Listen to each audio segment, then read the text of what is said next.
आज हम एक बहुत इंपॉर्टेंट टॉपिक डिस्कस करने वाले हैं जो रिसेंटली न्यूज में काफी हाईलाइट हुआ। 21 नवंबर 2025 को देश में नए लेबर कोड्स लागू हो गए। ये एक बहुत बड़ा रिफॉर्म माना जा रहा है क्योंकि इससे हमारे देश की लेबर सिस्टम जो काफी टाइम से बहुत पुरानी और कॉम्प्लिकेटेड थी उसमें एक मेजर चेंज आता है। आप बोल सकते हैं कि ये गेम चेंजर साबित हो सकता है। पहले इंडिया में 29 अलग अलग लेबर लॉज थे, अलग कानून, अलग रूल्स, अलग प्रोसीजर्स, मिनिमम वेजेस के लिए अलग, सोशल सिक्योरिटी के लिए अलग, सेफ्टी के लिए अलग और स्ट्राइक्स के लिए अलग। ये काफी कंफ्यूजिंग था, स्पेशली उन लोगों के लिए जो एक्चुअली काम करते हैं या उनके एम्प्लॉयर्स के लिए। अब गवर्नमेंट ने 29 लॉज को कंबाइन करके सिर्फ 4 सिंपल कोड्स बना दिए। ये 4 कोड्स क्या हैं? पहला है कोड ऑन वेजेस, दूसरा है इंडस्ट्रियल रिलेशंस कोड, तीसरा है कोड ऑन सोशल सिक्योरिटी और ऑक्यूपेशनल सेफ्टी और फोर्थ है health and working conditions code. अब नाम थोड़ा लंबा लग रहा होगा लेकिन आइडिया सिंपल है, पूरी लेबर सिस्टम को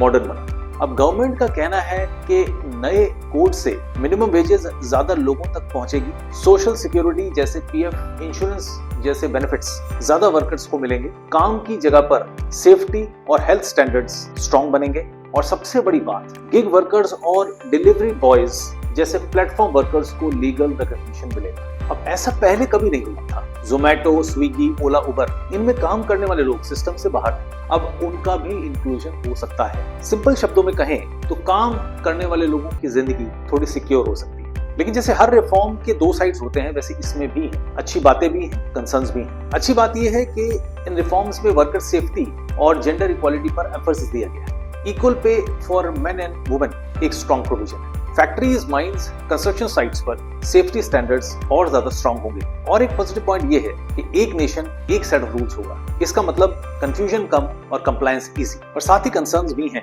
कई ट्रेड यूनियंस का मानना है कि नए रूल से प्रोटेस्ट और स्ट्राइक्स और मुश्किल हो सकती है। लेबर को कलेक्टिव बार्गेनिंग का राइट प्रैक्टिकली थोड़ा वीक हो सकता है। उसके अलावा कंसर्न ये है कि कंपनीज के लिए हायरिंग और फायरिंग थोड़ी फ्लेक्सिबल हो जाए जिससे कि जॉब इनसिक्योरिटी बढ़ सकती है। इनफॉर्मल सेक्टर वाले इश्यूज जैसे caste based labour practices, migrant exploitation, contract labour dependence, ये सारे डीप प्रॉब्लम्स हैं जो सिर्फ लॉ चेंज से सॉल्व नहीं है। इंप्लीमेंटेशन एक बड़ा चैलेंज होगा, स्पेशली इंडिया जैसे देश में जहाँ 90% वर्कफोर्स इनफॉर्मल है। अब सवाल ये है कि रियल इम्पैक्ट क्या होगा। सच ये है कि कुछ टाइम लगेगा ये देखने। पेपर पर लॉज अच्छे दिखते हैं, पर्पस भी क्लियर है, लेकिन ग्राउंड रियलिटी डिपेंड करेगी कि स्टेट्स कैसे इंप्लीमेंट करते हैं, एम्प्लॉयर्स का एटीट्यूड क्या होगा और वर्कर्स किस एक्सटेंट तक अवेयर हैं अपने राइट्स के बारे में। तो ये था इंडिया के लेबर सिस्टम में एक मेजर स्ट्रक्चरल चेंज।